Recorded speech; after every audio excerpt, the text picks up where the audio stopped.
Gloire à Jésus. Est-ce que nous pouvons nous lever? Nous allons commencer par la prière. La Bible dit de prêcher la parole en toute occasion, favorable ou non.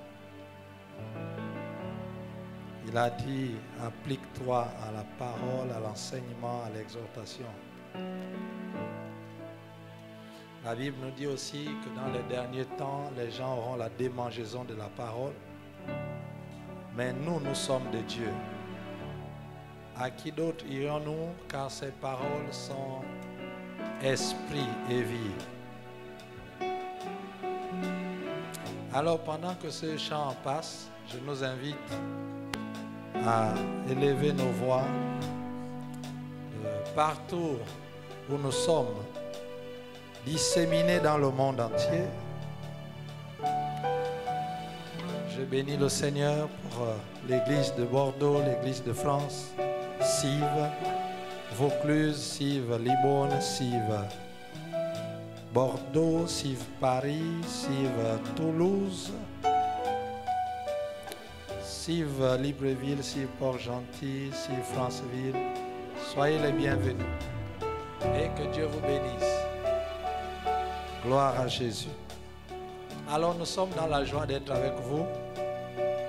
Nous avons 15 minutes de retard sur notre programme. Nous nous en excusons et nous croyons que nous allons tous passer un bon moment dans la présence de Dieu. Est-ce que vous pouvez prier avec moi en disant merci Seigneur pour ces moments? Pendant que ce fond de musique d'adoration passe, quel que soit l'endroit où vous êtes, dans votre maison, à l'église, peut-être en voiture, quel que soit le lieu où vous êtes connecté, sachez que vous n'êtes pas seulement connecté avec nous, mais vous êtes connecté dans l'Esprit de Dieu et que le royaume de Dieu est là. Alors, élevons nos voix et remercions le Seigneur pour ces temps. Père, merci pour ta parole qui libère, ta parole qui restaure, ta parole qui guérit, ta parole qui nous délivre de nos imperfections, ta parole qui nous libère de l'ignorance, ta parole qui est comme un marteau qui brise le roc. Nous croyons que ce soir tu règnes dans nos vies. Nous te donnons nos vies et nous croyons que la puissance de ta parole est suffisante pour nous délivrer et pour nous restaurer. Dans ce monde qui va mal et les situations difficiles que traverse le monde, que traversent les êtres humains, que traverse l'Église, nous savons, tu as dit, quiconque invoquera le nom du Seigneur sera sauvé. Comment invoqueront-ils celui dont ils n'ont pas entendu parler, nous déclarent les Écritures. Nous avons besoin de t'entendre ce soir. Enfin que notre vie soit transformée, soit bénie, soit guérie, soit restaurée. Quelqu'un ce soir reçoit une parole de délivrance. Quelqu'un ce soir reçoit une parole de restauration. Reçoit une parole de guérison. Reçoit une parole qui délivre de l'ignorance. Reçoit une parole telle une lampe qui éclaire son sentier. Reçoit une parole qui le restaure. Reçoit une parole de vie. Alors que nous sommes connectés, Seigneur, et attentifs à l'œuvre du Saint-Esprit, nous croyons que quelque chose se passe dans nos vies en ce moment même. Et nous sommes restaurés, boostés pour le ciel. Merci Saint-Esprit pour ces moments. Que l'atmosphère spirituelle soit purifiée autour de chacun de nous. Où que nous soyons. Que nos âmes soient guéries par la parole. Sauve nos âmes ce soir par la parole. Transforme-nous par le renouvellement de l'intelligence. Intelligence qui a été abîmée par les théories et les principes du monde. Ou encore les épreuves de la vie. Nous croyons que ta parole nous libère. Alors nous te remettons toutes choses et nous prions que toi seul règne. C'est dans le nom de Jésus que nous avons prié. Amen. Alléluia, gloire à Jésus.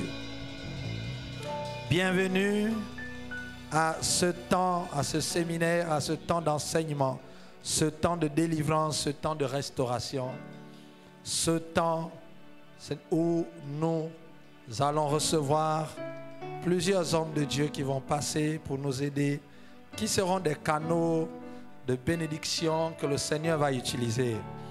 Alors, nous avons pour thème cette semaine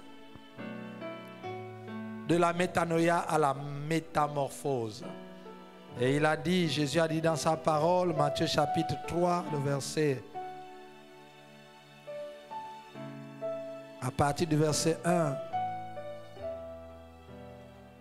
la Bible dit qu'il prêchait en disant, repentez-vous, car le royaume des cieux est proche. Repentez-vous, changez de mentalité. Métanoïa, changez de mentalité, car le royaume des cieux est proche. Nous comprenons que le changement de mentalité est important pour rentrer dans le royaume. Et lorsque nous rentrons dans le royaume, certainement, nous diront-ils, les prédicateurs, nous sommes transformés. Et nous sommes transformés telle une métamorphose. Notre forme, notre fond est totalement transformé. Nos âmes ne sont plus les mêmes. Nous recevons un nouvel esprit. Nous sommes métamorphosés dans tous les domaines de la vie. Cette semaine, nous sommes ensemble du 24, c'est-à-dire aujourd'hui jusqu'au 30, où nous allons travailler, nous allons vraiment être bénis au niveau international, CIV international, entre Libreville et Bordeaux. Et nous bénissons le Seigneur pour ces moments. Nous aurons donc pour orateur le pasteur Radel Mavungo de France, Bordeaux, pasteur Arcelin Ovonoïla de France toujours, mais Libourne, Bordeaux. Et nous commençons aujourd'hui avec le docteur Emar Mouniengue Vava du Gabon. Il n'est pas de CIV Gabon, mais c'est un serviteur de Dieu qui va nous faire du bien ce soir, de par la dimension de l'esprit qui est en lui. Il est responsable de ministère. Il est responsable de plusieurs églises de la place. Et nous saluons en ce moment tous ces enfants spirituels et toutes les églises reparties dans Libreville. Soyez bénis et je crois que vous êtes connectés. Alors, docteur Mouniengue, c'est un frère pour moi de longue date, mais aussi non seulement dans la foi, mais aussi dans la famille. Et donc, nous sommes dans la joie de voir comment Dieu utilise les frères pour faire l'œuvre de Dieu, à l'instar de Jean et Jacques, d'André et Pierre. Et nous comprenons que l'évangile est une affaire de famille. Que Dieu soit loué. Alléluia. Alors j'aimerais lui laisser la place pour nous entretenir tout à l'heure, mais bien avant, nous allons rendre gloire à celui qui est ressuscité, celui qui doit être adoré à tout moment, à tout instant, celui pour qui nous sommes réunis ici, à savoir Jésus-Christ de Nazareth, le Fils de Dieu, celui qui nous a sauvés, notre Sauveur. Nous avons besoin de l'adorer en ce moment. Et donc nous allons être accompagnés en quelques minutes par le groupe Yada de l'église CIV Libreville dans des temps d'adoration, afin que nos cœurs soient totalement préparés. Et je nous invite donc à incliner nos têtes et à commencer à adorer le Seigneur, à lui dire combien de fois il est bon pour nous. C'est une nouvelle semaine qui commence et la grâce de Dieu est là. Merci. Que Dieu vous bénisse.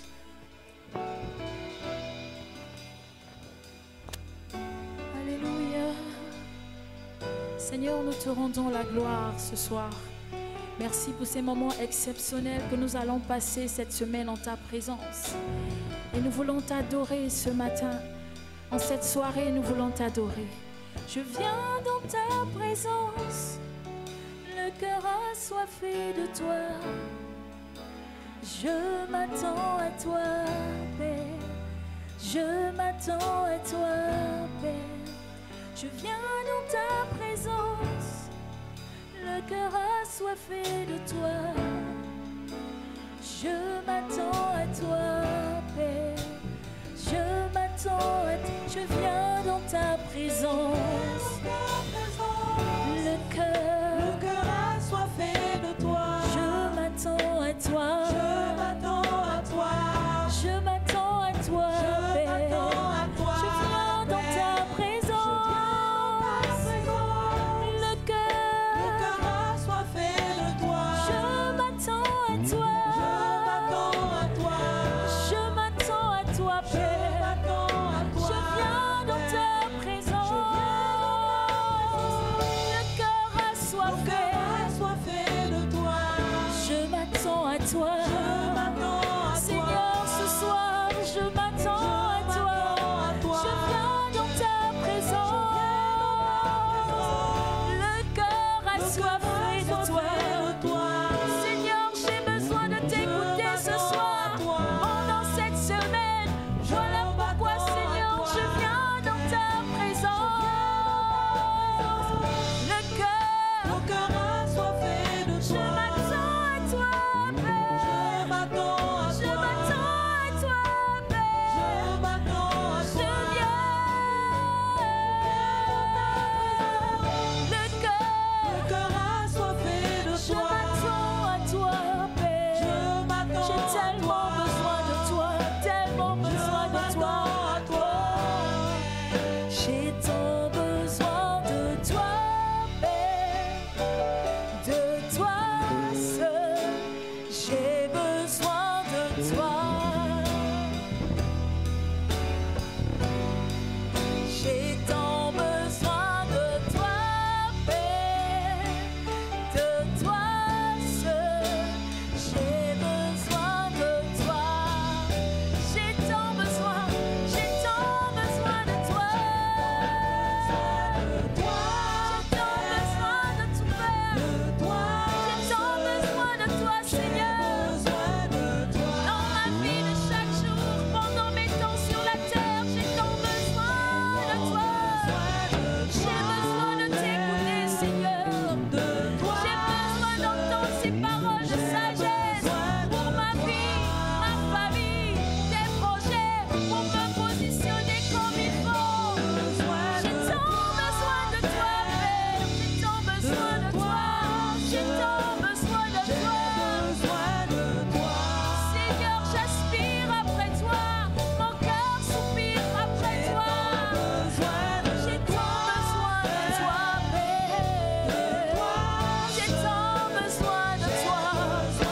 Ce soir, j'ai tant besoin de toi. J'ai tant besoin de toi.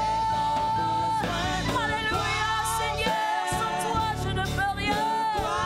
Sans toi, je n'ai aucune force. J'ai tant besoin de toi. Tant besoin de toi.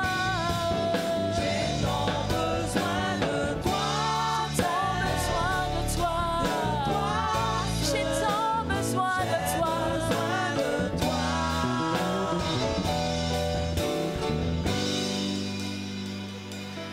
Je veux être là, devant ta face. Je veux être là, plus près de toi. Je veux être là, devant ta face. Je veux être là, plus près de toi. Seigneur, je veux être là. Devant ta face. Je veux être là. Plus près. Je veux être là. Devant ta face, Seigneur.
Rester là, plus près de toi, plus près de toi. Alléluia. Sois élevé, Seigneur. Sois glorifié, Seigneur. Sois élevé, Seigneur. Sois glorifié, Seigneur. Sois élevé, Seigneur. Alléluia.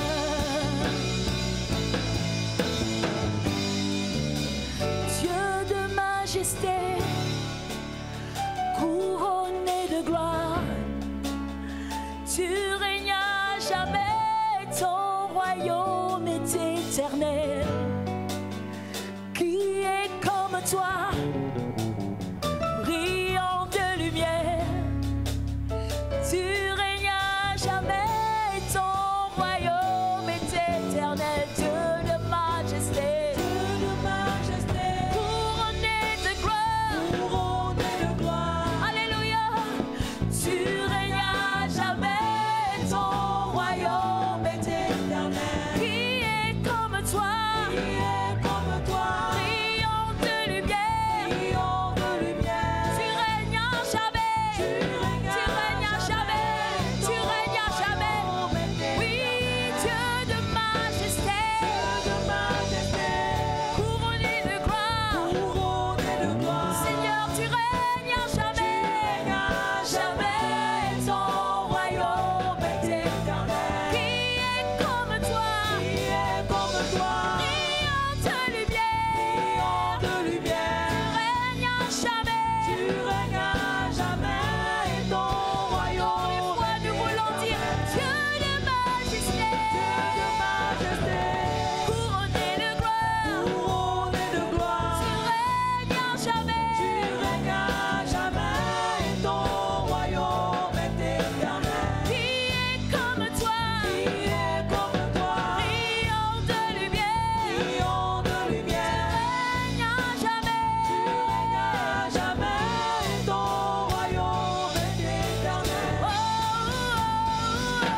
Alléluia. Est-ce que tu peux acclamer le Seigneur là où tu es? Il règne à jamais et son trône est éternel. Il règne dans nos vies et son trône est éternel. Il règne sur nos circonstances et son trône est éternel. Il règne sur nos projets.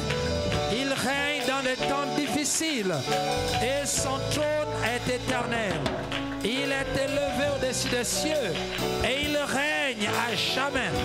Il est écrit, le Seigneur a dit à mon Seigneur, assieds-toi à ma droite jusqu'à ce que je fasse de tes ennemis ton marchepied. Et Jésus, après avoir souffert, a été ressuscité et s'est assis à la droite de Dieu le Père, au-dessus des dominations, des autorités, des puissances et des principautés. C'est ce Dieu que nous adorons. Alléluia, son trône est éternel. Dans cet élan, j'aimerais vraiment que tu restes avec moi, ensemble, dans cette présence de la gloire de Dieu. Et nous allons ici donc inviter le docteur Emar Mouniengue Vava, qui est donc responsable premier, fondateur des ministères des assemblées de Dieu pour l'évangélisation du monde. Que Dieu soit loué, docteur, nous te sommes avec toi. Que Dieu soit béni.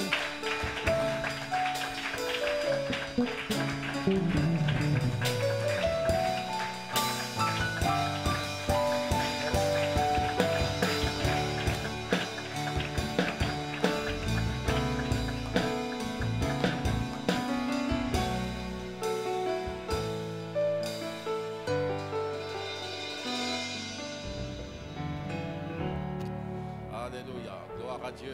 Nous bénissons le Seigneur pour sa présence. Nous bénissons le Seigneur pour tout ce qu'il fait dans nos vies. Shalom à tout le peuple de Bordeaux. Shalom à toute l'église du Gabon et tous ceux qui nous reçoivent chez eux ce soir, dans leur domicile, dans diverses nations. Merci, Docteur Victor, pour cette opportunité que vous nous accordez encore pour édifier l'église, le peuple de Dieu. Je voudrais également saluer le prophète Sosten Mabwadi, son épouse, le pasteur Nina, les pasteurs Radel, Mavungo, le pasteur Arcelin Ovono, qui vont également être des instruments qui vont servir à notre édification tout au long de cette semaine. Nous te rendons toute la gloire, toi le Dieu vivant, toi le Dieu véritable, toi le Dieu qui nous a rendus capables d'avoir part à notre héritage dans la lumière. Et merci parce que ce soir encore, tu nous entretiens dans la lumière de ta présence. La lumière diffusée par ta parole, la lumière de l'évangile, de la gloire du Christ. Et nous croyons que cette lumière va visiter les familles dans le monde entier ce soir et dans les jours qui viennent. Merci pour ta fidélité, toi le Dieu qui veille sur ta parole pour l'accomplir. Nous élevons ton nom dans cette nation. Nous élevons ton nom dans toutes les nations du monde comme un étendard. Merci pour ta fidélité. Que toute la gloire te revienne à toi seul. Sois élevé, sois glorifié. C'est au nom de Jésus que nous avons prié. Amen. Gloire à Dieu. Gloire à Dieu. Alors c'est une grande responsabilité que de lancer le coup d'envoi, de démarrer une conférence internationale avec une thématique aussi importante et qui m'est très cher parce que c'est aussi le cœur du message que Dieu m'a donné. Alléluia. Gloire à Dieu. Alors je voudrais ce soir vous entretenir sur le chant de Dieu. Le chant de Dieu. Alors on va lire ensemble dans Hébreux au chapitre 5, de versets 12 à 14. Hébreux chapitre 5. Hébreux chapitre 5. Je disais que la thématique est très importante, il y a beaucoup de choses à dire là-dessus. Mais nous allons vraiment, pour ce soir, on va essayer en 45 minutes de poser les bases de ce qu'on va voir dans la pratique demain. Alléluia. Gloire à Dieu. Donc, Hébreux, le chapitre 5, les versets 12 à 14. Je lis dans la traduction Semeur. En effet, après tout ce temps, vous devriez être des maîtres dans les choses de Dieu. Or, vous avez de nouveau besoin qu'on vous enseigne les rudiments des paroles de Dieu. Vous en êtes venus au point d'avoir besoin non de nourriture solide, mais de lait. Celui qui continue à se nourrir de lait n'a aucune expérience de la parole qui enseigne ce qu'est la vie juste, car c'est encore un bébé. Les adultes, quant à eux, prennent de la nourriture solide. Par la pratique, ils ont exercé leur faculté à distinguer ce qui est bien de ce qui est mal. Amen. Alors ici, c'est l'apôtre. C'est vrai que beaucoup de théologiens disent que l'épître aux Hébreux n'avait pas été écrit par l'apôtre Paul, du moins qu'on ne connaît pas qui en est l'auteur, mais quand on voit le style, ça rejoint vraiment les épîtres de l'apôtre Paul, tel que ça a été écrit. Alors ici, il parle à l'Église, il parle aux chrétiens. Il s'étonne de ce qu'il dit, après tout ce temps, vous devriez être des maîtres dans les choses de Dieu. Il s'étonne de ce qu'après avoir enseigné pendant aussi longtemps, les chrétiens de cette assemblée, il s'étonne de ceux qui se comportent encore comme des enfants. Il s'étonne de ce que, alors que pour lui, il devrait être des maîtres dans les choses de Dieu. Ça veut dire qu'il devait maîtriser non seulement la parole du Seigneur, mais il devait avoir une expérience pratique de Dieu et donc savoir comment opérer. On se souvient que Jésus a dit à Pierre, je te donnerai les clés du royaume. Or, une clé sert à ouvrir une porte.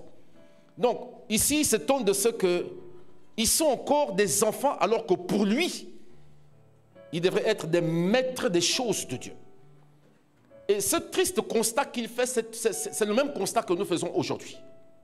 C'est le constat aujourd'hui que, j'ai envie de dire, tous les serviteurs de Dieu, les responsables des communautés chrétiennes, font également. Ils s'efforcent d'enseigner, ils prêchent la parole, ils s'efforcent de donner, de communiquer le meilleur au peuple que Dieu leur a donné, au troupeau. Mais ils s'étonnent de constater qu'année après année, il y en a qui sont restés encore au stade d'enfants.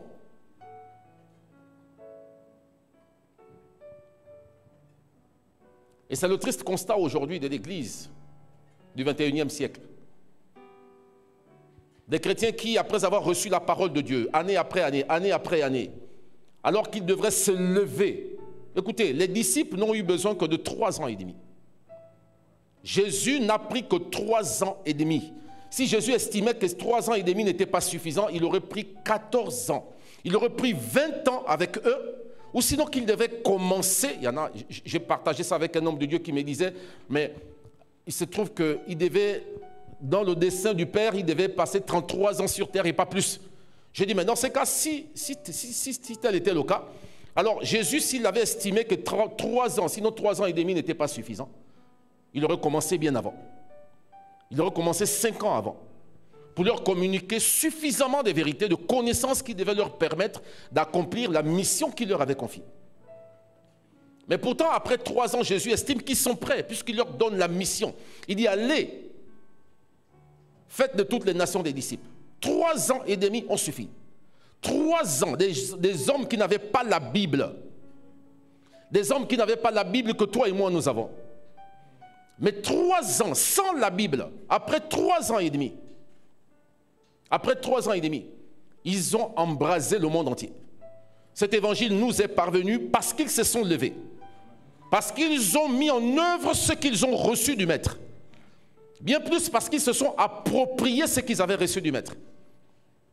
Mais nous, après 5 ans, après 10 ans, nous sommes au même stade. Des chrétiens qui attendent qu'on leur dise ce qu'il faut faire. Et ici, l'apôtre aussi, il est surpris, il s'exclame en disant, après tout ce temps, vous devriez être des maîtres dans les choses de Dieu. Vous devriez maîtriser les choses de Dieu. Vous devriez savoir, lorsque le vent souffle, comment vous devez faire. D'ailleurs, que lorsque le vent a soufflé contre la barque à bord de laquelle il se trouvait, Ils ont crié à Jésus, je ne sais pas si c'est Pierre ou en tout cas l'un d'eux a dit, mais ne t'étonnes-tu pas de ce que nous mourons? Pourquoi? Parce que, alors que la tempête était déchaînée contre eux, Jésus dormait. Et Jésus, quand il se lève, il dit, mais où est passée votre foi? Une des questions qu'on pourrait se poser, mais qu'est-ce que la foi a à voir avec ce qu'on vit? On le verra d'ailleurs demain. Qu'est-ce que la foi a à voir avec ce que nous vivons? Mais Jésus leur a montré ce qu'ils auraient exactement dû faire avec leur foi. Qu'est-ce qu'il a fait? Il a menacé le vent et la tempête. La Bible dit que le vent est tombé. Et le calme s'est fait. Ils se sont appropriés la parole, la vérité qu'ils ont reçue du Maître, et ils l'ont mis en pratique. Alléluia. On va lire ensemble 1 Corinthiens chapitre 3, les versets 1 à 9, c'est notre texte de base. 1 Corinthiens chapitre 3. 1 Corinthiens chapitre 3. Et nous lirons les versets 1 à 9. Et je vais lire ce texte dans la traduction français courant. 1 Corinthiens chapitre 3, versets 1 à 9. En réalité, frères, je n'ai pas pu vous parler comme à des gens qui ont l'Esprit de Dieu. J'ai dû vous parler comme à des gens de ce monde, comme à des enfants dans la foi chrétienne. C'est du lait que je vous ai donné, non de la nourriture solide, car vous ne l'auriez pas supporté. Et même à présent, vous ne le pourriez pas parce que vous vivez comme des gens de ce monde. Du moment qu'il y a de la jalousie et des rivalités entre vous, ne montrez-vous pas que vous êtes des gens de ce monde et que vous vous conduisez d'une façon toute humaine? Quand l'un de vous déclare « j'appartiens à Paul » et un autre « j'appartiens à Apollos », n'agissez-vous pas comme n'importe quel être humain? Au fond, qui est Apollos et qui est Paul? Nous sommes simplement des serviteurs de Dieu par lesquels vous avez été amenés à croire. Chacun de vous accomplit le devoir que le Seigneur lui a confié. J'ai mis la plante en terre, Apollos l'a arrosée, mais c'est Dieu qui l'a fait croître. Ainsi, celui qui plante et celui qui arrose sont sans importance. Seul Dieu compte, lui qui fait croître la plante. Celui qui plante et celui qui arrose sont égaux. Dieu accordera à chacun sa récompense selon son propre travail. Car nous sommes des collaborateurs de Dieu et vous êtes le champ de Dieu. Vous êtes aussi l'édifice de Dieu. Amen. Je vais relire le verset 9 dans la traduction Osterval. Il dit, la traduction Osterval, comme nous sommes ouvriers avec Dieu, vous êtes le champ que Dieu cultive, l'édifice de Dieu. Amen. Alors, la traduction anglaise amplifiée dit ceci. Il dit oui, vous êtes le champ que Dieu cultive, étant collaborateur avec lui. Vous êtes le champ que Dieu cultive, son jardin, sa vigne, son édifice. Amen. Ok. Vous voyez, là encore, c'est l'apôtre Paul qui se plaint des chrétiens de Corinthe. Il dit, je vous ai enseigné, je vous ai donné du lait, alors que j'aurais dû vous donner de la nourriture solide. Ça veut dire que pour l'apôtre Paul aussi, il estimait que l'Église était arrivée au stade où ils avaient maintenant besoin de la nourriture solide. Tout à l'heure, je disais en fait que Jésus a enseigné à ses disciples dans la barque en arrêtant la tempête. Il leur a fait le reproche, où est passée votre foi? Parce qu'ils auraient dû faire avec leur foi ce qu'il a exactement fait. De sorte que toutes les fois qu'une tempête se lèverait contre leur vie, ils menaceraient le vent et la tempête. Et le vent tomberait. Alléluia. Il y a des gens qui sont attaqués par des vents de maladie, des vents d'oppression, de dépression, d'infirmité. Mais nous avons le pouvoir que Jésus a utilisé pour le faire. Il a dit, je vous ai donné le pouvoir. Avant, il dit, tout pouvoir m'a été donné dans le ciel et sur la terre. Mais après, il leur a dit, je vous ai donné le pouvoir de marcher sur toute la puissance de l'ennemi.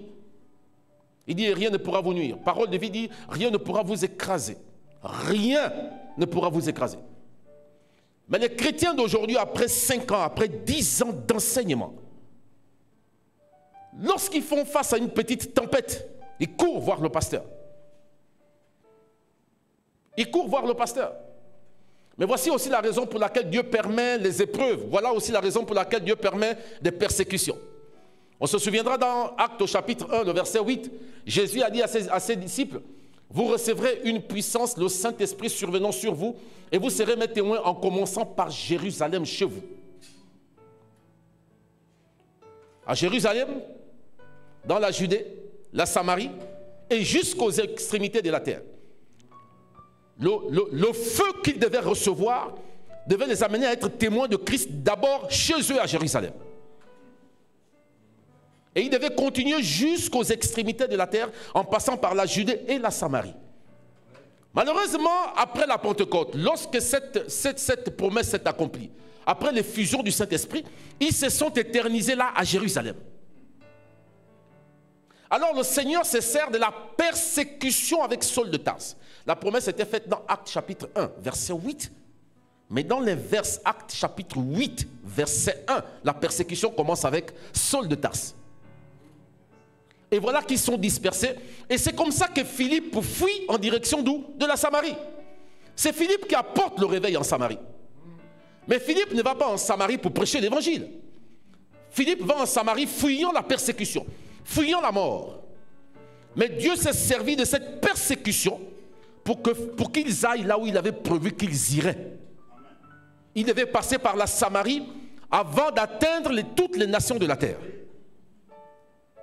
Mais tout le temps où Philippe était là à Jérusalem, qui parlait de Philippe? On ne connaissait pas qui était Philippe. On ne parlait que Pierre, Jacques et Jean. On ne parlait que d'eux. Quand il y avait le moindre souci, on allait vers Pierre, Jacques et Jean. Il y a beaucoup de Philippe dans l'église. Il y a beaucoup de compétences dans l'église. Mais ils refusent de s'assumer. Même quand ils ressentent que leur saison est arrivée, ils commencent à ressentir des choses. Ils sentent dans leur cœur que c'est maintenant. Ils sentent dans leur cœur qu'il y a quelque chose qu'ils doivent faire. Ils bloquent ça, ils freinent ça. Mais voilà pourquoi Dieu se sert des persécutions comme avec Philippe.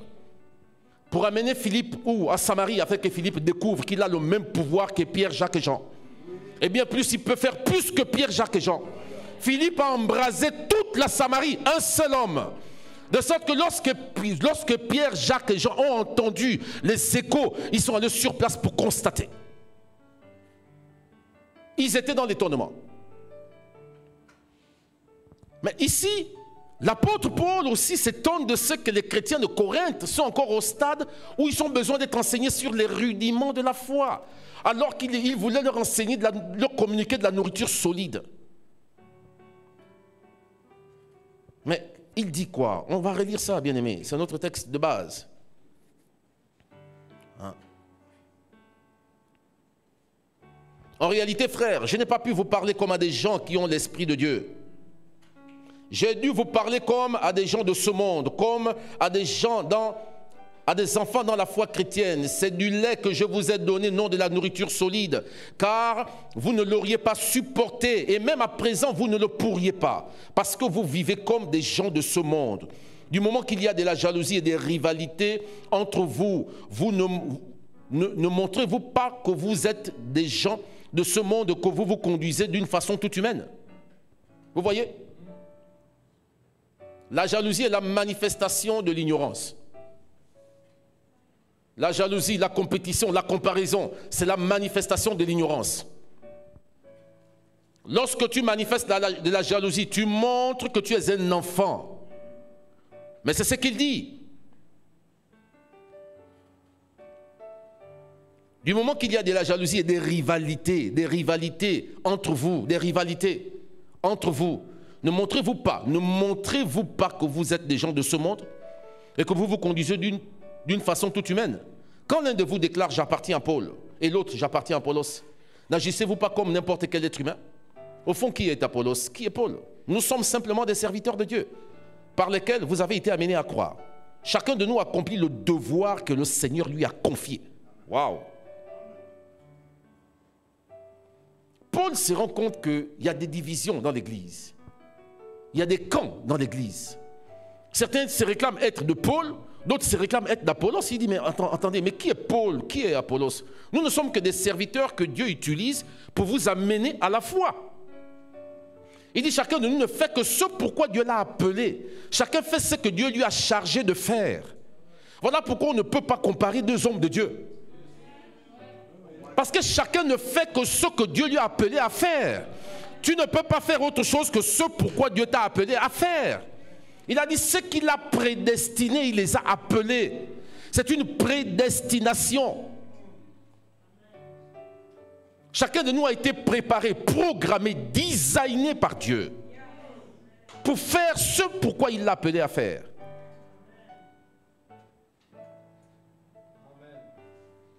Et Paul dit plus tard, il dit, vous êtes le champ de Dieu. Vous êtes le jardin de Dieu. Vous êtes la plantation de Dieu. Le champ, la plantation. Mais un champ sert à faire quoi? Encore Costerval, il est dit, il répond à la question. Il dit, vous êtes le champ que Dieu cultive. Un champ est fait pour être cultivé. Mais qu'est-ce qu'on utilise? La sémence. La sémence. Et quand on lit Matthieu chapitre 13, le Seigneur nous enseigne sur le sémeur qui est sorti pour s'aimer. Et il dit, le sémeur c'est Dieu. Il dit, la sémence c'est la parole. Et il présente ici les différents types de sol, les différents types de terre, comme les différents types de cœur, ou alors les différents types de vie. Si donc nous sommes le champ de Dieu, alors ce qui pousse du champ que nous sommes dépend de la sémence qui a été sémée. Alléluia. Bien-aimés, nous sommes dans de la métanoïa à la métamorphose. La métanoïa, c'est le renouvellement de l'intelligence, le changement de mentalité. Comment est-ce que, devenu chrétien, j'ai reçu Jésus comme le Seigneur et le Sauveur de ma vie? Mon esprit a été régénéré, mais mon âme n'a pas participé à cette expérience. L'âme est la boîte noire de l'homme. Toutes les archives de l'homme se trouvent dans la boîte noire qu'est l'âme. Le siège des pensées, des sentiments, des émotions, de la volonté. Mais qu'est-ce que Dieu... Voilà pourquoi il parle du salut de vos âmes. Il ne parle pas du salut de vos esprits. Il parle du salut de l'âme. Comment est-ce que je suis devenu chrétien? Né de nouveau. Je suis né de nouveau. Maintenant, comment est-ce que je quitte de l'état dans lequel je suis pour devenir la personne que Dieu a prévu que je dois être? Quel est le processus de la transformation? J'introduis ce soir. Demain et après-demain, on verra de manière pratique. Pratique. Et je vous mets au défi qu'en appliquant ça, votre vie changera obligatoirement. Obligatoirement. Il dit que tu es le champ de Dieu. Je suis le champ de Dieu. Tu es le champ de Dieu. Alors la sémence que Dieu utilise, c'est quoi? C'est sa parole. Mais écoutez, écoutez, l'état du champ, l'éclat du champ, la splendeur du champ, la beauté du champ, qu'est-ce qu'il a fait? C'est le fruit de la sémence. Il y a des champs qui sont beaux à voir, et il y a des champs qui ne le sont pas. Et qu'est-ce qui fait la différence? C'est la sémence qui a été utilisée. Donc ta vie est le résultat des sémences que tu accueilles dans le champ que tu es. Vous allez vous rendre compte que lorsque Dieu crée Adam et Ève, après qu'Adam et Ève aient péché, Genèse chapitre 3, Dieu vient dans le jardin d'Éden, il dit, Adam, où es-tu? Adam dit, j'ai entendu ta voix, je t'ai entendu venir, je me suis caché car je suis nu. Le seul interdit que Dieu avait donné à Adam, c'est de ne pas manger le fruit de l'arbre de la connaissance du bien et du mal. La première question de Dieu aurait dû être, as-tu mangé du fruit de l'arbre dont je t'ai interdit de manger? Mais curieusement, la première question que Dieu pose à Adam, c'est quoi? Qui t'a dit que tu es nu? Qui t'a dit? Ça veut dire que pour Dieu, il y a une autre sémence qui est entrée dans le champ. Ça ne faisait pas partie de sa sémence. Il dit, qui t'a dit que tu es nu? Vous savez, lorsque la Bible dit que Dieu créa l'homme à son image, à sa ressemblance, lorsqu'on voit un enfant, on dit, ah, c'est vraiment l'enfant de son père. Lorsque vous regardez le fils du docteur Victor, son garçon, vous dites, ah, c'est vraiment le fils de son père. Pourquoi? Parce qu'il y a des traits de caractère. Ce n'est pas son père qui le ressemble, c'est lui qui ressemble à son père. Pourquoi? Parce que c'est lui qui a hérité de son père, son caractère, ses traits. Et ces traits-là se reflètent en lui, de sorte qu'on reconnaît, oui, que c'est son fils, parce qu'il lui ressemble. Mais Jean chapitre 4, verset 24 nous dit que Dieu est esprit. Et il faut que ce qu'il adore, l'adore en esprit et en vérité. Si Dieu fait Adam et Ève à son image, à sa ressemblance, si donc Adam et Ève ressemblent à Dieu, assurément ce n'est pas une ressemblance physique puisque Dieu n'a pas de corps. Et d'ailleurs que celui que Dieu a mené à l'existence le 4e jour qu'il a fait comme lui et qu'il a appelé homme, c'est un esprit. Mais vous conviendrez avec moi qu'un lion ne peut donner naissance qu'à un lion. Un chien ne peut donner naissance qu'à un chien. Si Dieu est esprit et qu'il a mené à l'existence une créature qu'il a faite à partir de lui, comme lui, qui est né de lui, qui émane de lui, assurément c'est un esprit. Et on se souvient, c'est au chapitre 2, verset 7 de Genèse, qu'il nous est dit que Dieu lui façonna un corps à partir de la poussière de la terre. Et l'apôtre Paul nous enseigne dans 2 Corinthiens au chapitre 5, verset 1, que notre corps n'est que la tente dans laquelle nous habitons sur cette terre. Le vrai homme, c'est l'esprit. Si donc Dieu est esprit, si Dieu est esprit et que l'homme qu'il a créé, qui est esprit, le ressemble, alors l'image, la ressemblance de Dieu, c'est quoi? L'esprit que Dieu a créé, il lui a communiqué sa mentalité. Il a fait un esprit qui est doté du même système de pensée que lui. Un esprit qui voit comme lui. Un esprit qui est doté de la même psychologie que lui. Un esprit qui parle comme lui. Écoutez, voilà pourquoi Dieu dit à Jérémie, quand il dit « Je suis un enfant, je ne sais pas parler », alors que Dieu lui révèle qu'il est déjà prophète. Dieu lui dit non, ne dis pas ça. Ne dis pas « Je suis un enfant ». Pourquoi? Dieu veut qu'il s'identifie à ce qu'il lui a dit qu'il est.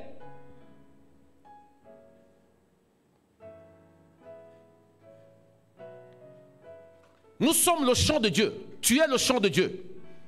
Mais ce que ta vie est le résultat des semences que tu as accueillies dans le champ que tu es. Bien sûr. Bien sûr, bien-aimé. Il dit que tu es le champ de Dieu.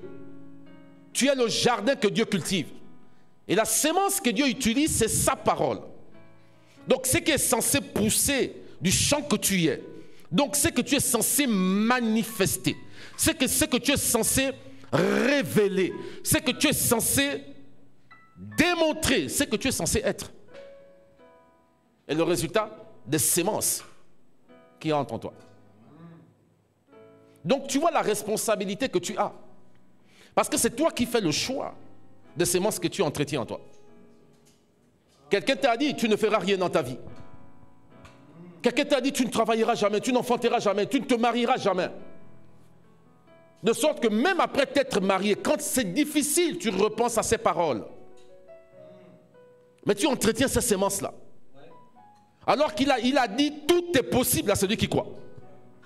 Alors, le choix d'entretenir dans le champ que tu es, les semences qui viennent des hommes et des semences qui viennent de Dieu par sa parole, c'est toi qui as cette responsabilité.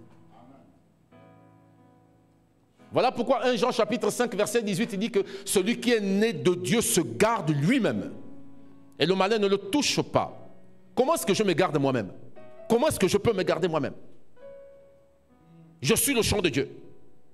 Comment est-ce que je me garde de moi-même de sorte que le malin ne me touche pas? Mais c'est en entretenant, en gardant dans le champ que je suis, la sémence qui vient de Dieu. Écoutez bien aimé, une sémence ne peut donner, ne peut produire que si elle demeure en terre. Si la sémence n'est pas en terre, elle ne sert à rien du tout. La sémence pour produire, il faut qu'elle soit en terre, il faut qu'elle demeure en terre. Et parce que tu es le champ de Dieu, c'est toi qui as la responsabilité de garder la sémence qui vient de Dieu, de sa parole. Alléluia. On va lire ensemble dans Éphésiens, le chapitre 4.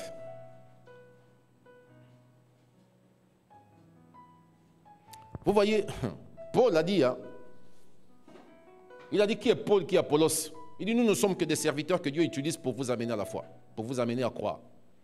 C'est ça notre mission.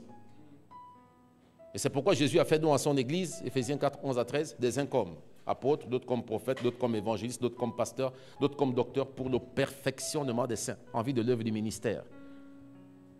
Semeurs et paroles de vie disent, pour rendre le peuple de Dieu apte à accomplir le service auquel Dieu l'a appelé. Tout chrétien a un ministère.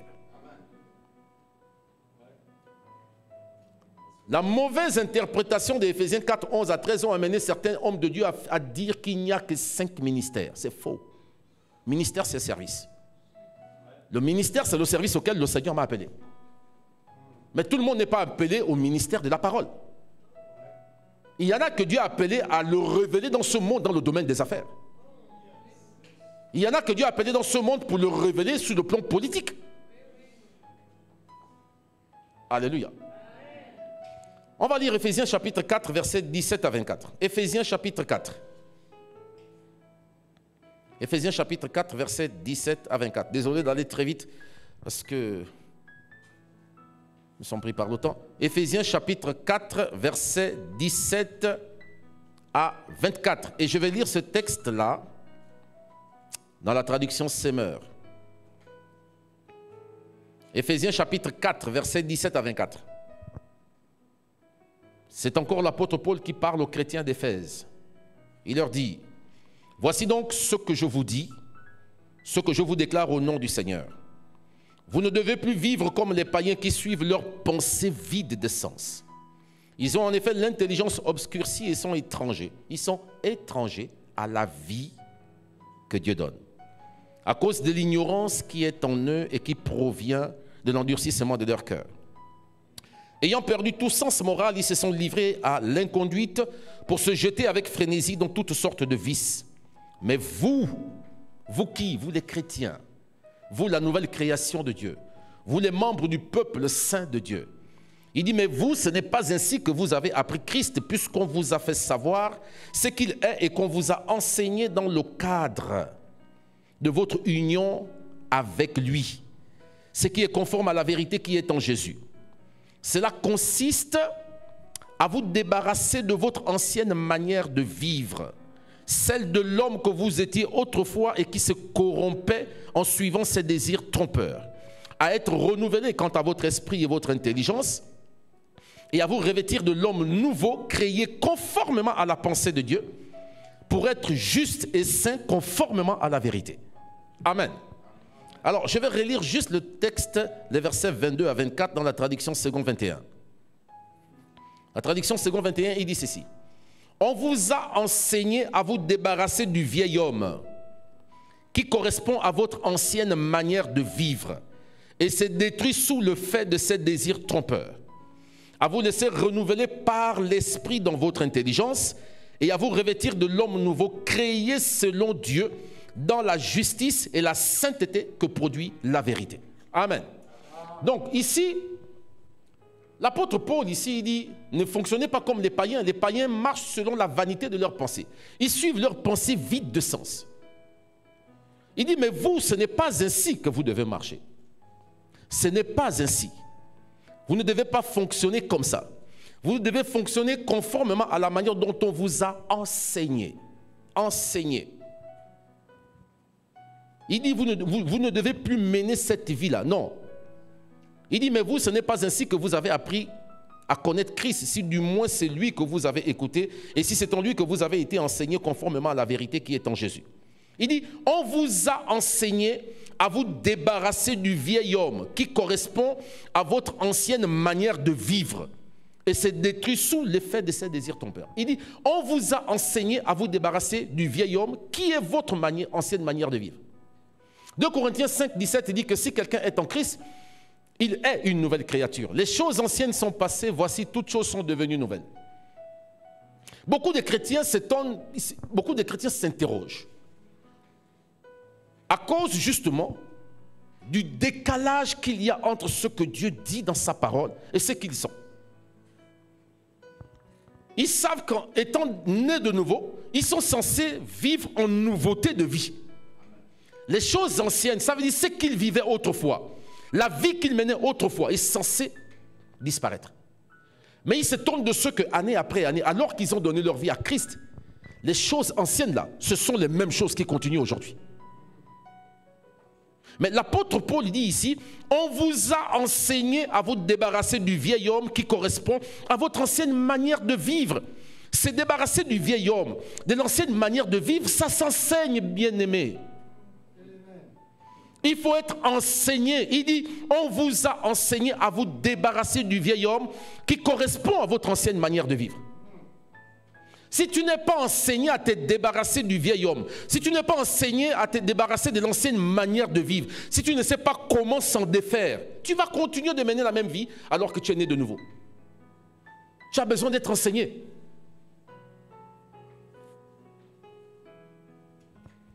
Mais la suite, il dit quoi? À vous laisser renouveler par l'esprit dans votre intelligence. À vous laisser renouveler par l'esprit. L'esprit avec E majuscule. Donc par le Saint-Esprit. Dans votre intelligence. Et à vous revêtir de l'homme nouveau. Créé selon Dieu dans la justice et la sainteté que produit la vérité. Amen.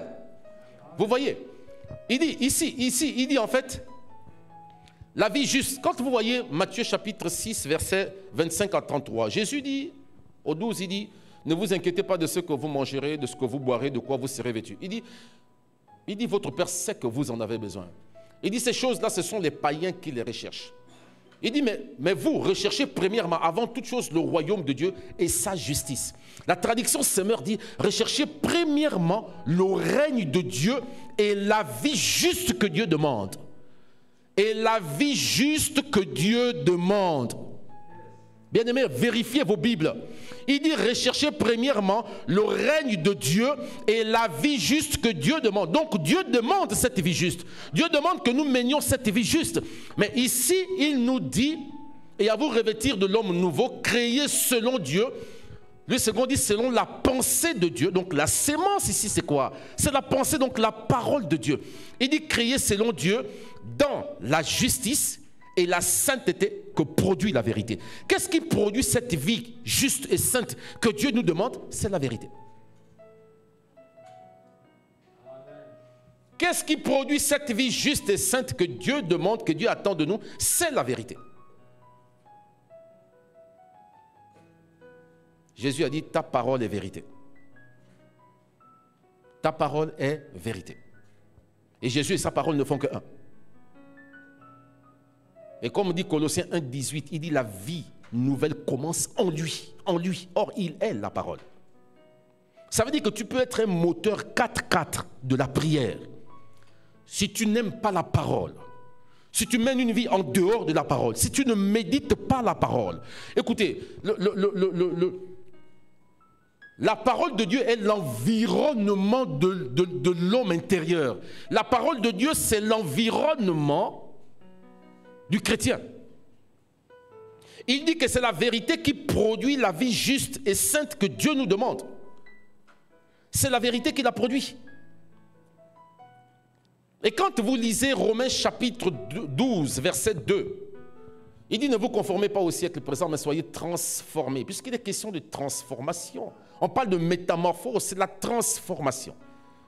Il dit ne vous conformez pas au siècle présent, mais soyez transformés par le renouvellement de l'intelligence. La traduction parole de vie de ce texte dit, mais laissez Dieu vous transformer en vous donnant une intelligence nouvelle. C'est Dieu qui nous transforme. Comment? En nous donnant une intelligence nouvelle. C'est la sémence qu'il donne. C'est cette sémence-là qui nous apporte la vie nouvelle. C'est à partir de cette sémence-là qu'il opère la transformation en nous. Et pour revenir à la parabole du semeur, Matthieu 13, le verset 21, il dit que certains ont accueilli la parole avec joie, mais ils ne la laissent pas prendre racine en eux. Et lorsque viennent les épreuves, les difficultés, qu'est-ce qu'ils font? Ils abandonnent tout. Et les chrétiens d'aujourd'hui, ils entendent, ils écoutent la parole. Ils savent ce que Dieu dit. Ils savent ce qui est écrit. Mais il dit qu'ils ne laissent pas la parole prendre racine en eux. Ils ne laissent pas la parole s'enraciner en eux. Et voilà pourquoi ils sont inconsistants, ils sont légers devant les vents qui soufflent. Ils ne tiennent pas devant les oppressions. Nous sommes le champ de Dieu. Il n'y a pas de transformation sans renouvellement de l'intelligence. Ce n'est pas possible. Certains chrétiens, on pose la question, es-tu chrétien? Il dit, moi aussi je suis dans la prière. C'est devenu une expression. Moi aussi je suis dans la prière. Ou d'autres, certains disent, moi aussi je prie. Mais si ton intelligence n'est pas renouvelée, il n'y a pas de transformation possible dans ta vie. Et l'apôtre Paul nous enseigne, il nous dit que il faut être enseigné à se débarrasser du vieil homme, c'est-à-dire de l'ancienne manière de vivre. On verra dans la pratique de manière concrète comment ça se passe demain. Donc il dit ici, il ne laisse pas, Matthieu 13, 21, il dit, certains reçoivent la parole avec joie, mais ils ne la laissent pas prendre racine en eux. Ils ne la laissent pas prendre racine. Ils ne laissent pas la parole s'enraciner, aller en profondeur au-dedans d'eux. Et la conséquence de ça, c'est que lorsque les épreuves arrivent, parce qu'elles sont inévitables, lorsque les vents soufflent, ils tombent. Ils sont inconsistants. Alléluia. Philippiens 2,13 dit, c'est Dieu lui-même qui produit en nous le vouloir et le faire, conformément à selon son bon plaisir. C'est ce que lui second dit. Hein? C'est Dieu qui produit en nous le vouloir et le faire selon son bon plaisir. Mais Semeur, la traduction Semeur de ce texte dit quoi? Mais c'est Dieu qui agit lui-même en nous pour produire à la fois le vouloir et le faire, conformément à son dessein bienveillant. Ça veut dire quoi?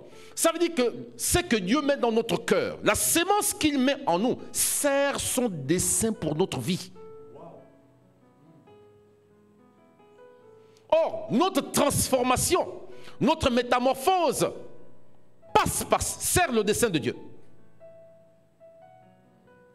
Bien sûr, notre transformation, notre métamorphose sert le dessein de Dieu. Dieu ne nous transforme pas pour nous transformer. Il nous transforme pour tendre vers la stature parfaite de Christ. Éphésiens 4, verset 13 au 14, il dit « Jusqu'à ce que nous atteignions un niveau de maturité où se manifeste la plénitude de Christ. » Waouh! Il y a un niveau de maturité. Ça veut dire quoi? Chaque fois que tu reçois une brique de vérité, cette brique-là construit l'édifice que tu es. Et chaque fois que tu accueilles la vérité, chaque fois, ce sont des nouvelles briques qui font monter les murs de ta vie. Et lorsque tu atteins la stature de Christ, le niveau, la carrure de Christ, là tu parles au figuier t'obéit, il meurt. Là tu parles à la nature se soumet. Alléluia. Donc qu'est-ce que Dieu fait? C'est lui qui produit en nous le vouloir et le faire. Dieu met dans notre cœur le champ, nous sommes son champ. Les sémences qu'il met en nous, il nous communique de nouveaux désirs. Il nous communique de nouvelles aspirations. Il nous communique des nouvelles intentions. Il nous fait voir le monde comme lui. Il nous fait désirer ce que lui il voudrait que nous fassions. Mais bien sûr, voilà pourquoi est-ce que un des signes, et ce que j'ai dit souvent à l'église, la voie par excellence pour découvrir son appel, c'est d'écouter son cœur. Parce qu'il dit, le psaume 84, verset 6, ceux qui se confient en l'Éternel trouvent dans leur cœur des chemins tout tracés, tout tracés, tout tracés. Et Philippiens 2,13 dit que c'est lui-même qui agit en nous pour produire à la fois le vouloir et le faire, conformément à son projet. Ce qu'il met en nous sert son projet. Si Dieu te dit à l'avance que je veux que tu te lèves pour aller prêcher l'évangile aux Russes, tu vas dire, moi je ne pars pas là-bas. Si Dieu te dit, il te montre à l'avance, si Dieu te montre ce qu'il voudrait que tu fasses, tu vas dire non. Personne ne veut le faire au départ. Personne, bien aimé, même Moïse a dit, qui suis-je moi pour aller sortir ton peuple? Jonas a fui, Jérémie a dit, je ne suis qu'un enfant. Tous ceux qui ont été appelés par Dieu savent que lorsqu'ils ont découvert que Dieu les appelait, ils se sont retrouvés dans un état de panique, de peur. Je vais faire comment? Je vais faire comment? Tu as peur. Maintenant, qu'est-ce que Dieu fait? Dans sa sagesse, Il met dans ton cœur ce qu'il veut que tu fasses. Mais il te le fait ressentir comme si ça vient de toi. Comme si c'était ton initiative. Alléluia. Tu vis ça comme étant un rêve. Tu vis ça comme étant une passion. Bien-aimé, écoutez, regardez, je vous prends un exemple tout simple. Ah, c'est l'exemple de ma femme.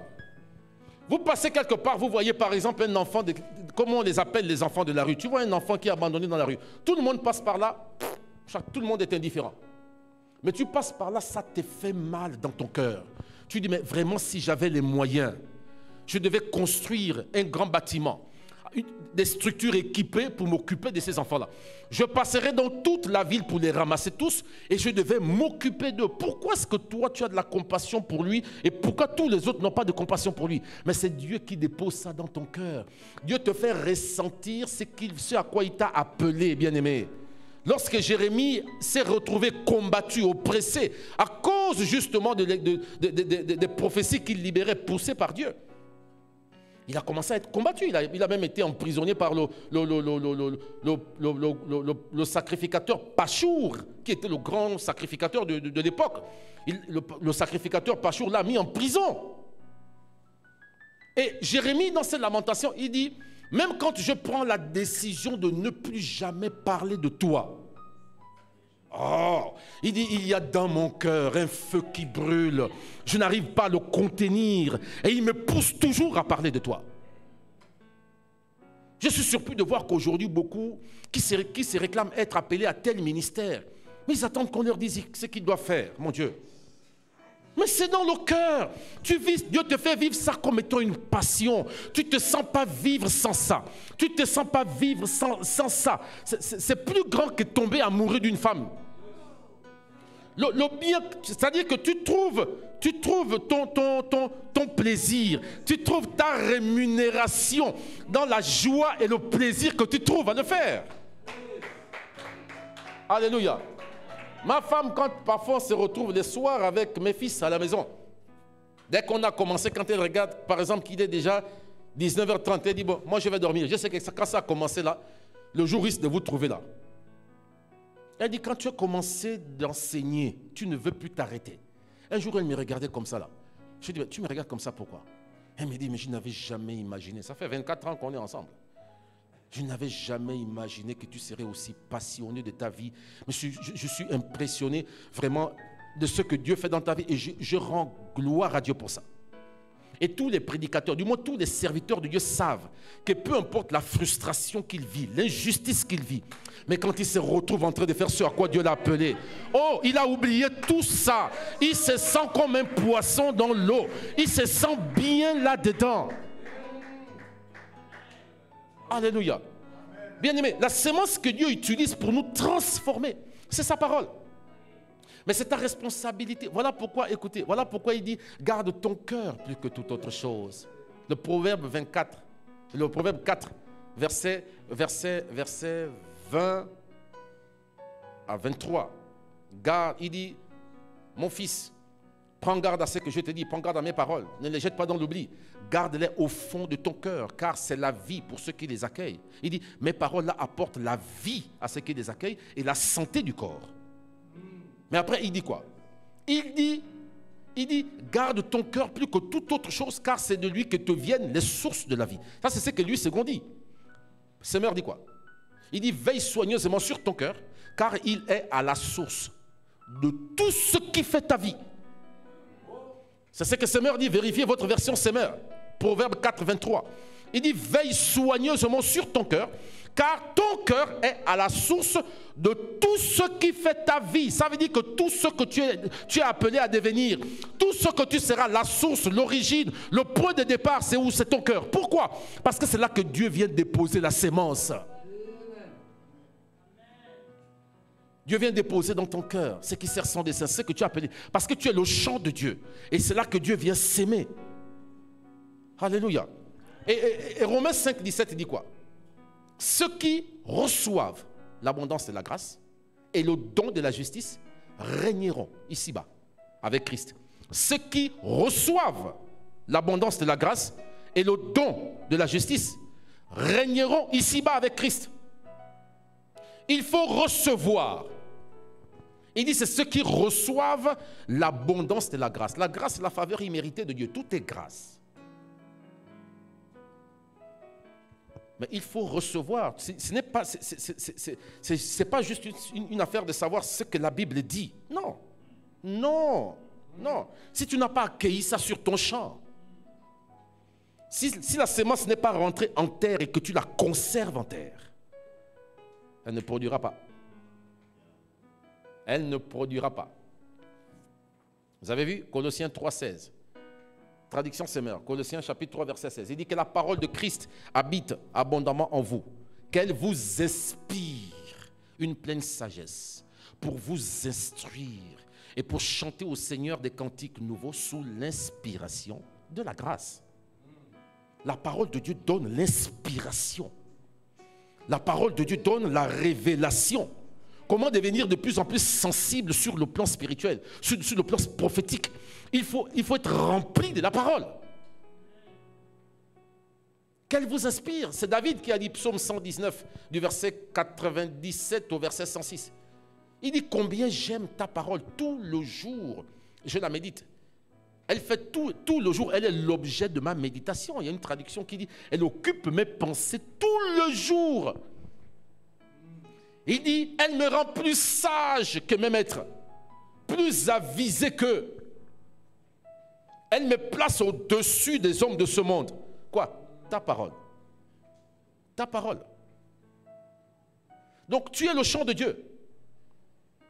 Tu es le champ de Dieu. Ce qui va pousser dans le champ que tu es. Ça veut dire ce que tu vas manifester. Ce que tu seras dépend de ce qui a été sémé dans le champ que tu es. Et si tu accueilles la parole de Dieu, la Bible dit au commencement était la parole était avec Dieu, la parole était Dieu. En elle, la parole était la vie. Et la vie était la lumière des hommes. La parole, elle apporte la vie, mais elle éclaire également. C'est ce que David a dit, non? Ta parole est une lampe à mes pieds et une lumière sur mon sentier. Donc, nous retiens ce soir que tu es le champ de Dieu. Tu es le jardin que Dieu cultive. Et ce qui va pousser dans ta vie, ça veut dire que ce qui va se manifester, c'est que tu vas devenir, repose sur quoi? Sur le champ, sur la sémence que tu as accueillie. Au lieu de garder les sémences des hommes, c'est qu'ils ont dit, tu ne feras jamais ceci, tu ne seras rien dans ta vie. Non, non. Enlève ça et entretiens, accueille et garde la sémence qui vient de Dieu, la parole de Dieu. Voilà pourquoi il est écrit que rien de ce qui a été fait n'a été fait sans elle. Au travers de sa parole, Dieu plante, je vais dire ça, Dieu plante en nous une nouvelle vie déposée comme une sémence qui germe, croît, se développe et se forme jusqu'à la stature parfaite de Christ en nous, jusqu'à remplir notre intérieur. Chaque parole que Dieu nous donne, chaque parole que Dieu sème dans le champ que nous sommes, est une sémence. Mais vous conviendrez avec moi que lorsque vous prenez un grain d'arachide, un noyau de manguier, peu importe, vous plantez, vous le mettez en terre. C'est sous terre, n'est-ce pas? Vous ne voyez pas ce qui se passe en bas. Personne ne voit ce qui se passe, n'est-ce pas? Mais un jour, on voit une petite tige qui sort. Et elle grandit, elle grandit, elle grandit. Alors que j'ai planté juste un noyau de manguier, d'une mangue, voilà qu'une tige sort, elle grandit, elle grandit, elle grandit, elle devient un manguier, elle donne beaucoup de plusieurs mangues. Et chacune de ces mangues, si je la remets en terre, elle va sortir encore un autre manguier avec beaucoup de mangues. Et finalement, derrière un noyau de manguier se cache une forêt de manguiers. Voilà pourquoi ton avenir n'est pas devant toi. Ton avenir est en toi. Voilà pourquoi Dieu, il a mis en chaque créature la sémence pour se reproduire. Donc l'avenir de la créature se trouve en elle-même. Ton avenir n'est pas devant toi. Ton avenir est en toi. Mais tout dépend de la sémence que tu as accueillie. Parce que Satan viendra aussi s'aimer.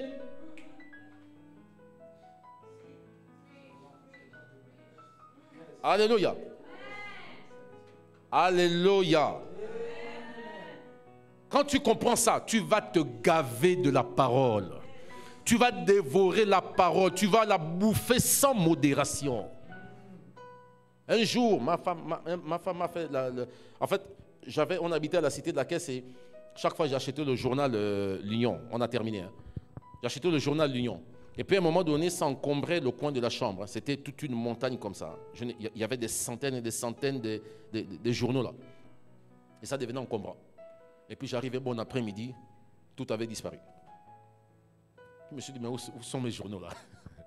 Elle dit, non, j'étais ça devenait encombrant. Je me suis mis en colère. Et le Saint-Esprit me dit, mais dis-moi, qu'est-ce que ça t'apporte là? Ça t'apporte quoi? Dans le journal, on va te dire, faits divers à Makongogno. Ce sont des faits qu'on te relate. Qu'est-ce que ça t'apporte? On va te dire, il y a eu telle conférence quelque part, voilà ce qui a été dit. Qu'est-ce que ça t'apporte? Il me dit, mais la même discipline que tu t'appliques, que tu te donnes pour ne rater aucun numéro de l'Union chaque jour. Pourquoi ne t'imposes-tu pas la même discipline pour méditer ma parole tous les jours, continuellement?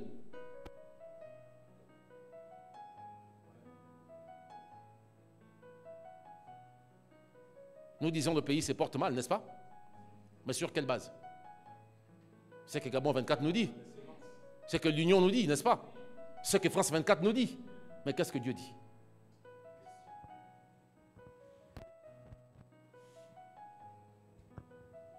Alléluia. Nous allons prier.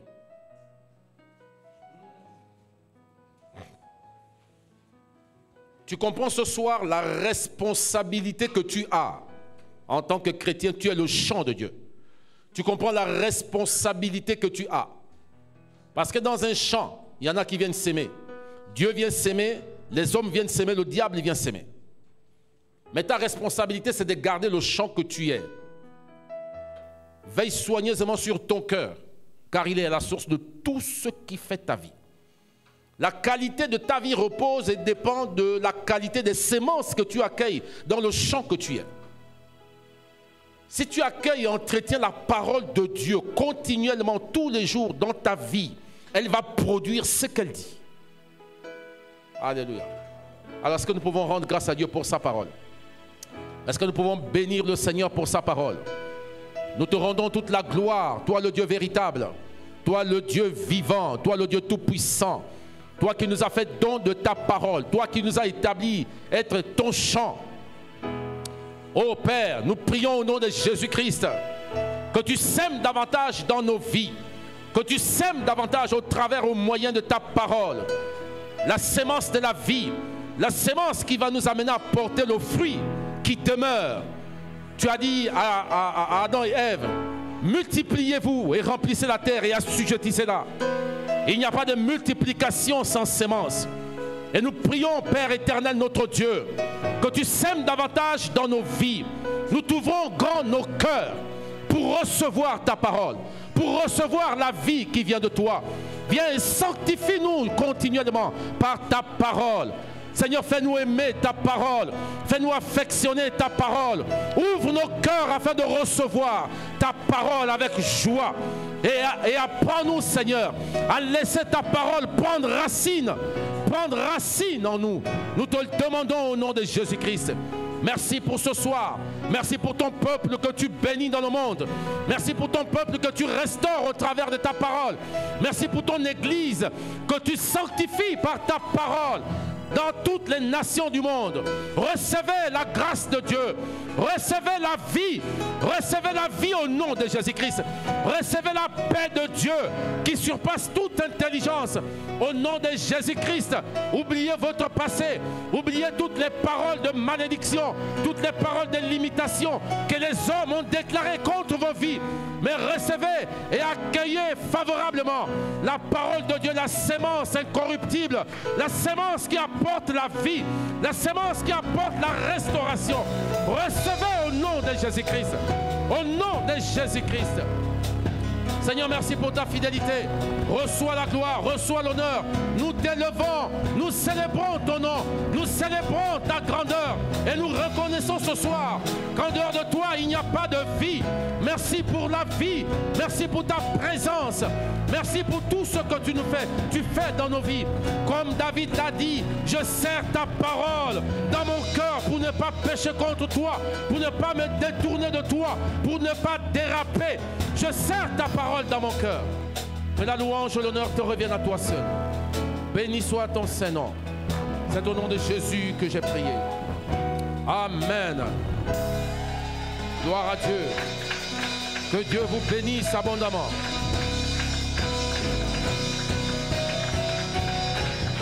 Et moi,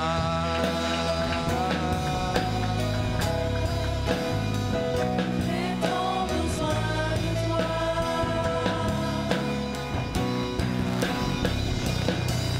Et moi,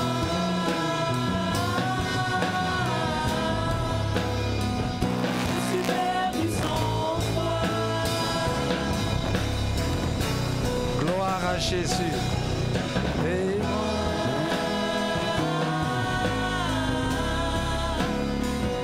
J'ai tant besoin de toi.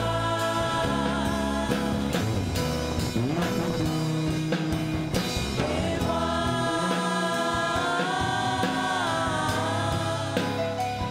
je suis perdu sans toi. merci Seigneur pour ces moments. Est-ce que quelqu'un peut acclamer le Seigneur? Nous sommes le chant de Dieu. Je suis le chant de Dieu. Et ce que je vais devenir dépend de la semence que j'accueille sur mon champ. Ce que je vais devenir dépend de la semence que j'accueille sur mon champ. Il y a la semence de l'homme, la semence de Dieu, la semence de l'ennemi et la semence de Dieu. Nous avons besoin d'accueillir la semence de Dieu afin de pouvoir vraiment prier, pouvoir rentrer dans l'accomplissement de ce que Dieu a prévu pour nous. Il nous le fait ressentir dans le cœur parce qu'il a mis les chemins tout tracés. Gloire à Dieu pour cette parole. Et nous ne sommes qu'à l'introduction. Alors, mon frère, ma soeur, invite quelqu'un demain. Envoie ce lien à quelqu'un. Tout à l'heure, juste après le live, envoie déjà à quelqu'un, à des personnes, à des groupes de personnes, à des collègues, des amis. Nous avons besoin de la parole. Il y a des champs qui ont besoin d'être entretenus, qui ont besoin de la bonne semence. De la bonne semence. Alléluia. Gloire à Jésus. Un tel message, nous ne pouvons pas nous séparer comme ça. Nous avons besoin de rendre gloire à Dieu par nos offrandes. Le fait que nous ne soyons pas en présentiel n'est pas un problème pour notre cœur. Nous pouvons toujours s'aimer et cette fois-ci notre offrande. C'est très important. Ton offrande est une adoration et l'adoration est une offrande. Ta prière est une offrande et l'offrande est une prière. Nous avons prié le Seigneur et nous avons écouté sa parole. La Bible dit que nous devions en même temps, par reconnaissance, donner à Dieu. C'est pourquoi, pour ceux qui ne sont pas ici et qui ne sont pas en présentiel avec nous, qui sont au niveau de la France ou en Europe, ou qui ont les facilités à pouvoir joindre rapidement l'Europe et Bordeaux surtout, nous passons aux offrandes. Et avant que je ne prie, j'aimerais au moins te dire où est-ce que tu peux les envoyer. Alors, si vous êtes sur Bordeaux ou encore en France ou en Europe ou en Occident ou aux États-Unis ou dans tous les pays en Occident, vous pouvez également envoyer votre offrande soit en espèces ou en chèque. Et en espèces à l'adresse suivante, CEEV 244 avenue de Thouars, 33 400 Talence. c'est dans la communauté urbaine de Bordeaux, ou encore envoyez votre espèce par le contact suivant, plus 33 661 165 000, plus 33 661 165 000, ou encore par carte bancaire à monéglise-sive.net. Mon église, CEEV, l'autocollé.net. Vous pouvez le faire. Pour ceux qui sont plus proches du Gabon, que ce soit en Afrique ou dans d'autres pays, vous pouvez également remercier le Seigneur et le bénir pour cette parole en donnant votre offrande à l'église Sive Libreville. Donc vous pouvez nous envoyer votre offrande via des comptes suivants: Airtel Monnaie 077 015 138, ou encore, donc je reprends, Airtel Monnaie 077 015 138, ou Move Money 062 324 847, 062 324 847. Je crois que cela s'affiche juste sur l'écran. Vous pouvez faire une capture d'écran et avant qu'on ne prie, ou noter simplement. Ou pour ceux qui sont à l'étranger, vous pouvez nous envoyer par PayPal, ceev.gabon @gmail.com, ceev.gabon@gmail.com. Alors nous prions le Seigneur pour ces offrandes. Je vais élever ma voix. Père, merci pour ces temps et merci pour ta parole. Merci Seigneur pour ces offrandes que nous donnons avec joie, sans murmure, parce que nous avons été tellement bénis. Et nous ne sommes qu'à l'introduction. Nous te disons merci pour ces offrandes. Bénis-les afin que cela serve à l'avancement de ton royaume. Merci Seigneur, parce que c'est toi qui touches les cœurs et c'est toi qui agis. Que ton nom soit glorifié. Merci pour ta parole. Père, en réponse à la semence que tu viens de nous donner dans nos cœurs, nous sémons pour ton royaume, pour ton œuvre, afin qu'en toutes choses, toute la gloire te revienne. Au nom de Jésus, nous prions. Amen. Ok. Soyez bénis et nous croyons que nous nous retrouverons tous demain à la même heure, 19h pile, heure du Gabon, je crois 20h00, heure de France. Heure de France. Et nous étions, c'était un démarrage. Aujourd'hui, nous avons eu 15 minutes de retard. Demain, nous commencerons à temps. Donc, connectez-vous à 20h pile pour ceux qui sont en Europe et à 19h pile pour ceux qui sont au Gabon. Amen. Gloire à Dieu. Sur ce, j'aimerais vraiment qu'on se lève pour ceux qui sont là et nous allons remercier le Seigneur. Le temps de vous laisser méditer cette parole jour et nuit, et cette fois-ci c'est la nuit, afin que cela produise. Réécoutez ce message toute la journée de demain, tout à l'heure, pour que le soir nous nous retrouvions encore dans la parole, mais ayant médité sur ce qui a été dit. Capitalisons chaque journée, chaque soirée, afin qu'au sortir de cette semaine, que nos vies soient transformées.